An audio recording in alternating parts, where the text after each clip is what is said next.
So you're an Imperial Guard tank commander looking for which kind of Leman Russ to get into, as they all cost the same for you. Alternatively, you may work for the Cult of the Star Gods and are looking around a supply depot, and the Quartermaster is sure that there'll be no war this decade, and these Leman Russes would only need more and expensive maintenance, so why not just sell one and say it broke down and was scavenged for parts? So as a cultist, or perhaps a loyalist, you're in the area looking to buy a Leman Russ. Which one do you get? Which one is the best? Well, guns. Additional guns before we talk about the turret guns. We have the Sponsons, and we also have the missiles, the Pintle-mounted weapons, and the hull gun. All of your Leman Russes are equipped with a las cannon already, that's mounted in the front of the hull. I would keep the las cannon.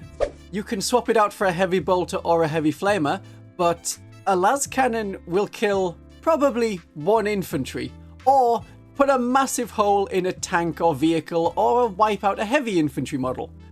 Heavy bolters and heavy flamers, they might do some damage and maybe kill one or two light infantry, but the las cannon will do the job against pretty much any target. Despite Games Workshop having this plan of designating weapons for 10th edition to be, oh, this is really good at killing infantry, this is really good at killing tanks, a strength 12 -3 d6 +1 damage weapon is the better option, even if it only has one shot. On top of the turret, you can have either a heavy stubber or a heavy bolter. If you've watched my previous videos, I think the heavy stubber is a really good gun. Having 3 shots, rapid fire 3, so you're getting 6 shots at 18 inches. That is what you use for your anti-infantry clearance, meaning that you definitely want that hull las cannon, because there's no excuse when you have an extra anti-infantry weapon already. You could have the storm bolter, that is not as many shots, and it's all at the same strength and AP as the heavy stubber. So because of the way points are at the moment, with it being equal points for anything, very obviously you want to go for the longer range, more shot weapon, the heavy stubber. And again, for no additional cost, you can have one hunter-killer missile, so have one hunter-killer missile. It's a once per battle shot, and I always roll a 1 when firing these. It just seems to be the way it goes. And I would fire it at the appropriate target as soon as possible. As soon as you see a vehicle or heavy infantry model, just fire it. Otherwise your Leman Russ may come a cropper before it's actually had chance to fire this really quite nice weapon. And obviously miss with it, as per usual. The Sponsons on the side is much more debatable. So your model can be equipped with 2 heavy bolters, 2 heavy flamers, 2 multi-melters, or 2 plasma cannons. Multi-melters are very good anti-heavy infantry guns, and can have a go at anti-tank, but if you've been playing Battle Sisters this edition, you'll know that strength 9 is probably going to be wounding vehicles on a 5+. I mean, if it was a multi-melter against a Leman Russ, with toughness 11, you would need a 5+. This is not the 8th and 9th edition melter meta, but they're very good at killing heavy infantry. You could also have 2 plasma cannons. The plasma cannons are also very good for anti-light infantry and anti-heavy infantry because they have blast. Blast means for every 5 models in the enemy unit, you get an extra shot per gun. And because a lot of units are locked at 10 models minimum now, you're probably going to be getting D3 + 2 shots per plasma cannon, which is quite nice. That is what I think is going to be best for taking out light infantry. And because you can do it on supercharge mode, it's also rather good for heavy infantry, where you can be doing 2 damage to them, so Space Marines in particular, or Terminators with their storm shields. Yes, they'll still get their 4 invulnerable save, but that's what you need to get through their 4 wounds. The drawback of plasma cannons is because they have blast, you can't fire them point blank against enemies that are in close combat with you. However, as per Big Guns Never Tire, you can fire them at other enemies, not in point blank range with you. It doesn't matter if the Sponson can actually see past the guy that's crawling around it.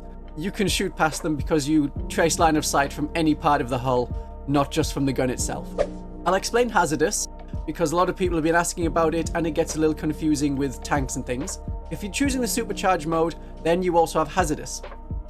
It does not matter how many 1s you roll to hit, how many shots you fired. After you've fired all of your shots, you roll, if you roll a 1, you take 3 mortal wounds. So It doesn't matter if you're the Leman Russ standard battle tank that rerolls hit rolls of 1. That does nothing for Hazardous. Hazardous rolls are an entirely separate role now. Other options for your Sponsons.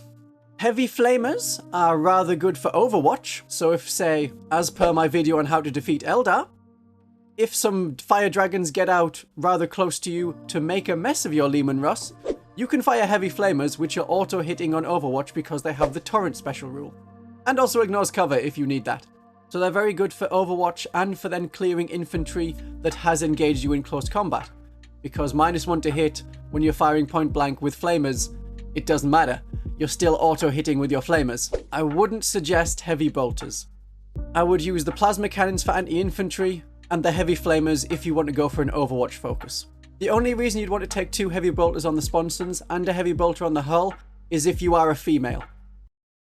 So with it, I'll explain that.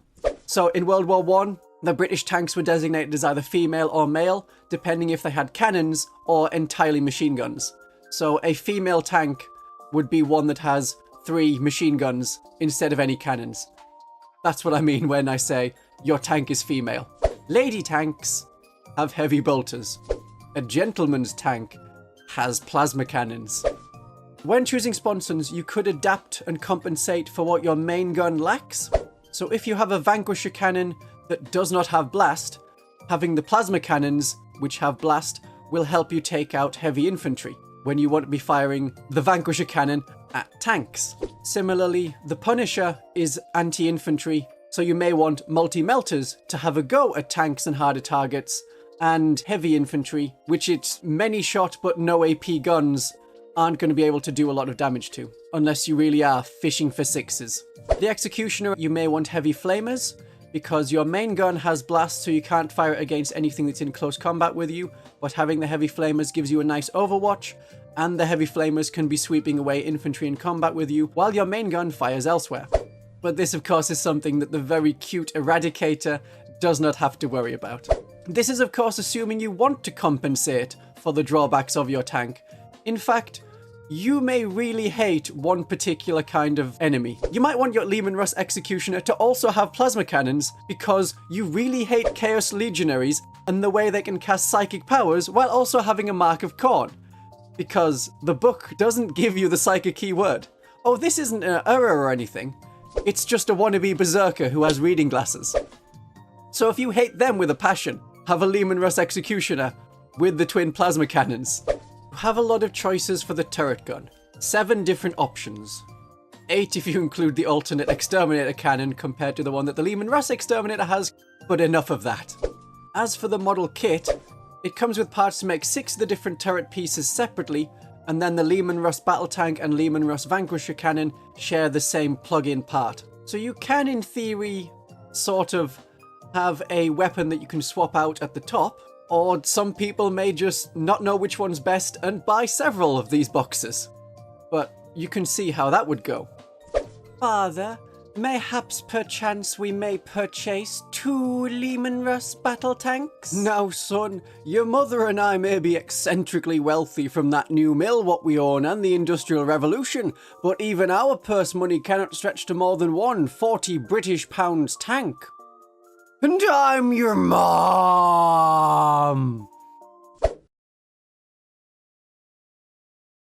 So, the solution I can think of is magnets. Tiny magnets. That way you can also have the Sponsons come on and off as per edition as to whether you get free Sponsons or not. You can change the Sponson gun, and you can change the turret gun. 3D printed versions of, say, World War I/World War II style tanks are much better fitted to have gaps for magnets. Magnetizing is no bad thing when it comes to Leman Russes. But maybe you're a traditionalist. Maybe you have your glue at the ready and you want to know which damn gun to stick into the turret. When I'm looking at these, I am also looking at the points. However, if you are just a Leman Russ tank commander, it's the same points regardless. So that's where you're going to want the best gun. They do different things quite well, and they are rather specialized. However, you can see just from the points, the Leman Russ Demolisher is the most expensive one. Therefore, Games Workshop thinks that is the best one. So if you're a Leman Russ tank commander, the Demolisher seems the obvious choice. The Leman Russes are in a unique position for 10th edition points. They are the only one that's had their data cards split up depending on which weapon they have, whereas the poor Field Ordnance Battery went up in points because one of the options, the Bombast Field Gun, is really good. Heavy las cannon, not as much. Part of which one is the best will depend on what you're fighting against most of the time, and what you have in the rest of your collection. If you have a lot of infantry because you're a very proud infantry guard player, or you're a Genestealer Cult player, which is more likely for my audience, and you don't have the Goliath trucks and Goliath rock grinder, I would definitely be picking the turret that compensates for your army lacks. If you have next to no anti-infantry firepower, and I'm not quite sure how that would be possible for Genestealer Cult or Guard, then you would go for the Leman Russ Punisher. That is also what you should pick if you're most likely to be playing against Orcs, Imperial Guard, Genestealer Cult, and other Horde armies. The Punisher will remove those kind of problems. It is also the cheapest one, tied only with the Leman Russ Eradicator, which is just very cute and I love it. So we'll start with comparing them. The Punisher Gatling cannon has 20 shots. That is a lot of shots. However, it's only got 24-inch range, so you're really needing to get quite close to the enemy. This is not a tank that'll be sitting back and firing at the enemy lines. You need to move it closer, which means it's at a lot more risk of being destroyed. However, when you're firing against light infantry, you've got a high strength 6. That's pretty good. That's like being an Eldar player with some scatter lasers. Okay, Eldar are undercosted. Anyway, you can also fire this at heavy infantry because of devastating wounds. The problem then, you need to roll a 6 to wound to cause 1 mortal wound to that heavy infantry. So you can fire this at Terminators, but you're probably only going to be doing 2, maybe 3 wounds if they fail a save. So you can kill 1 Terminator with this tank. Not the best one in my opinion. That's why I'd put the Punisher at the bottom. I do love it, having a massive turret cannon that does literally go but that is the least effective Leman Russ in my opinion. Then the Eradicator. The one that the previous editions had all said, oh, this is clearly the worst one. But I loved it. It was great in city fights, and that is exactly what it's designed for. Urban warfare. It has a Nova cannon, which is a really nice cannon.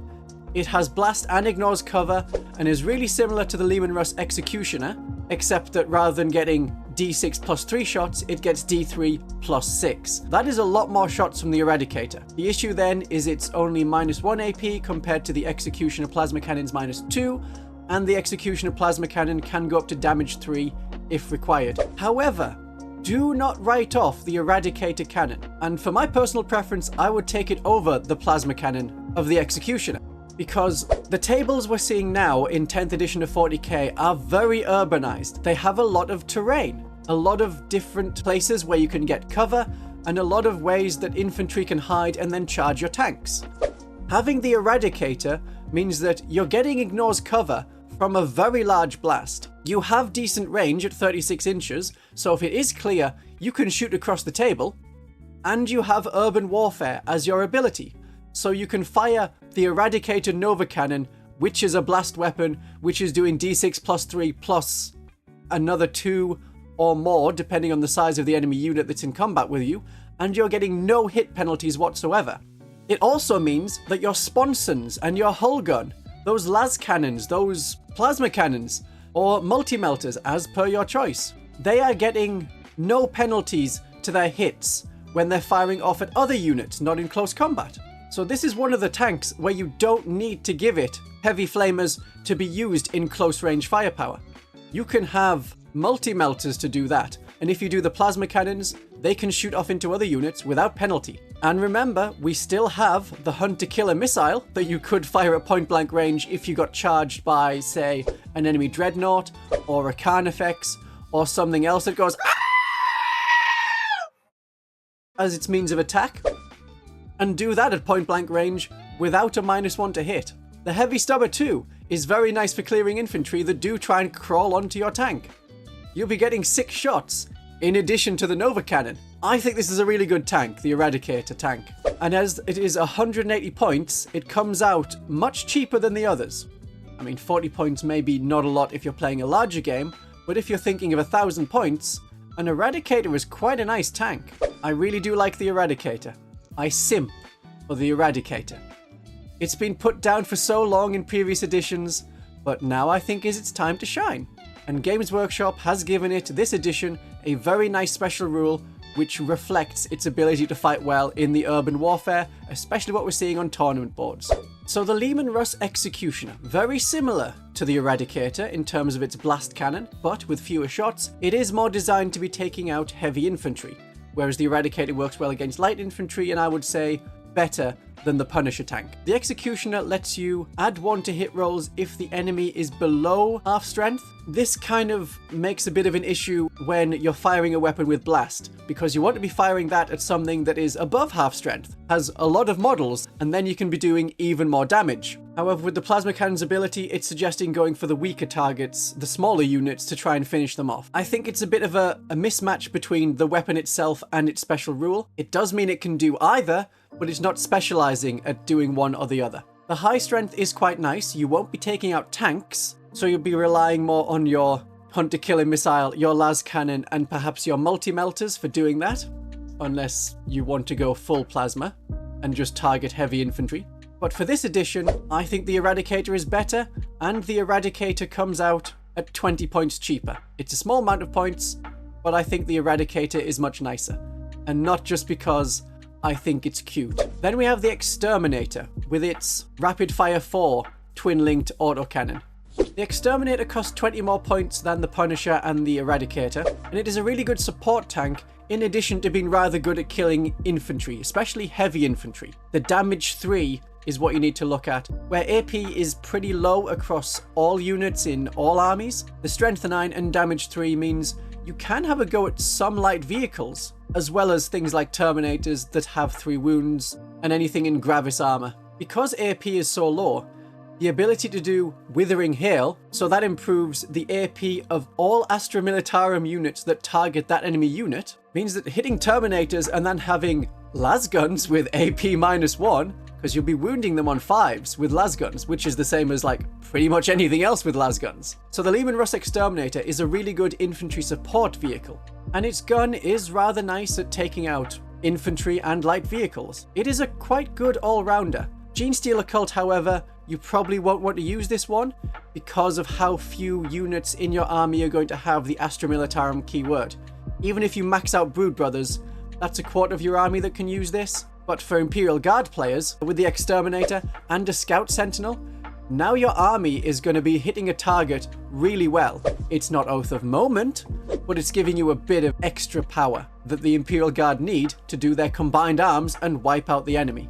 But again, I prefer the Eradicator because it works well by itself and it doesn't cost as many points. That's personal preference. As we go through these, I know you'll disagree, and let me know in the comments at the end which one is your favourite Leman Russ. The Leman Russ Vanquisher is a very good tank, and in this edition, I heavily recommend having a Vanquisher cannon. There are a lot of enemy tanks and monsters walking around, and you can't just throw a couple of melter guns at them and see them melt. Having something that's dedicated anti-tank is really important against tanks like the Fire Prism, at the moment, Wraith Knights at the moment, and Dreadnoughts that have still -1 damage. The issue we have with the Vanquisher though is that it is one shot. This is where you want to be putting orders onto it so that it can shoot better, because hitting on a 4+ means you'll be missing your cannon shot half of the time, and the tank killer ability only gives you rerolls to the wound roll. This is something you might actually want to put the 1 CP reroll and do a reroll to hit, whereas normally I don't recommend that at all. I recommend rerolling damage, and it has a very high damage of D6+6. It's also a tank that you'll want to keep stationary because it has the heavy keyword on its big gun, so that means that it'll be hitting on a 3. An improvement, but still that one shot is very much letting it down. The Vanquisher is more of the poor man's Shadow Sword, because the Shadow Sword has the number of attacks that can compensate for a couple of missed shots. The Leman Russ Vanquisher cannot. Of course, you can have 2 Vanquishers for the cost of a Shadow Sword, so I would once again say it's a very good tank, and this sort of anti-tank is required in your army, but I would just drop it below the Eradicator in terms of which of the Leman Russ tanks is the best. I'm not doing this for memes, I am actually analysing these. Again, You may disagree. That's what the comment section is for. I love your polite comments on which one is actually the best. Then there's the Leman Russ Battle Tank, the one that most people have because it's been the oldest kit that's been around, and a lot of people have picked it up over the years second-hand or first-hand if, like me, you've been playing since 2nd edition. This has the important rerolls. It has the rerolls to hit, and with its battle cannon being d6 plus 3 shots at a very good 48-inch range, strength 10, you can be hitting a lot of vehicles on that, wounding on a 4+. The -1 AP isn't amazing, but I think a lot of shots from this is better than the Vanquisher cannon's one-shot hope and pray. But getting the rerolls to hit rolls of 1, and if you're targeting something on an objective, and if you're playing 40k, I really hope you're targeting something on an objective so that you are able to take it from the enemy. That is almost always the aim of the game. Then you're rerolling all hits. That is basically a choose an enemy unit on an objective. That unit should die. The 3 damage means you can be taking out Terminators, just not Terminators with their big shields. So that's where you may want to soften them up with your Sponson guns first, then hit them with the battle cannon. The battle tank is a really good all-rounder. It can't fire at point-blank range though with its battle cannon, unlike the Eradicator, but yes, I think the Leman Russ Battle Tank is actually better than the Eradicator. And finally, the most expensive one. The Leman Russ Demolisher. This is the one that you think, on paper, as a tank commander, I should be getting into a Leman Russ Demolisher. And I would agree in practice as well. It is definitely the best of all of the Leman Russes. It has a high number of shots at a very high strength, so it's much better than the Vanquisher cannon with its one shot. It has blast, so you're doing a lot more damage against heavy infantry.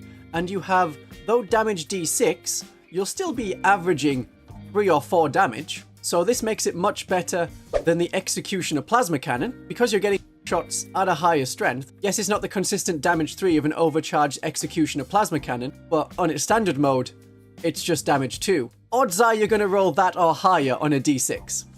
And with the strength 14 on the Demolisher Battle Cannon, you can take out vehicles, heavy infantry, whatever you want. The only drawback is its short range of 24 inches, so you will have to move it up. But I think that is its only drawback. As even when you compare it to the Eradicator, it has the same special rule, just under a different name. It can fire at point-blank range without suffering any hit penalties, and it can fire its blast cannon, even though it shouldn't be able to as per the rules for blast. And remember, there's the in addition, when making ranged attacks, it does not suffer hit penalties for being within engagement range, so its Sponson weapons, plasma cannons, multi-melters, those would be the best options for this tank.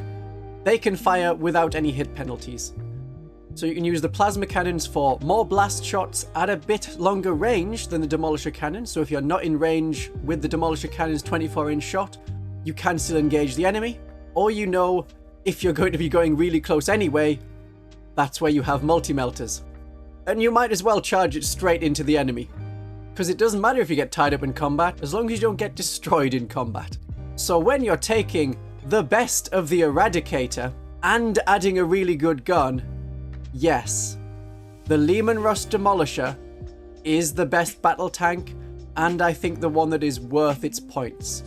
Now, just a word of warning, if you are a tank commander, as in the tank commander profile, you do not get the special abilities of your tank. So don't be focusing on, oh, I'll get to fire my Demolisher cannon at point blank range, because as a tank commander, you won't. You don't get the special rules. You instead get death befitting an officer, and when you're destroyed on a 2+, you can still shoot. Now that is a very nice thematic one for Genestealer Cult to go down fighting, declaring you'll die for the Patriarch. Even with their high points cost, having a Leman Russ at all is a very good choice because they're difficult to take down with their toughness 11 and 13 wounds and a 2+ save. You have to put some really dedicated anti-tank shots into it. And in this edition, tanks cannot really be taken out by any kind of man-portable light infantry weapons, no matter how many special rules and devastating wounds you throw on them. And they may seem a little expensive at around 200 points for one model, but what isn't expensive is £2 a month to keep me going and support me making these videos. Shill shill, my Ko-fi is linked in the description. So here we have my ranking for the best Leman Russ tanks. And as a Genestealer Cult player, even at 1,000 points, you can fit in a Leman Russ Demolisher and really put the fear of the Star Gods into your enemies. If you remember me saying that the Vanquisher cannon is really important for taking out Fire Prisms and Wraith Knights, let's have a look at how to kill Eldar. My darlings and viewers, have a wonderful day with your Leman Russ Battle Tanks. Eradicator is actually the best.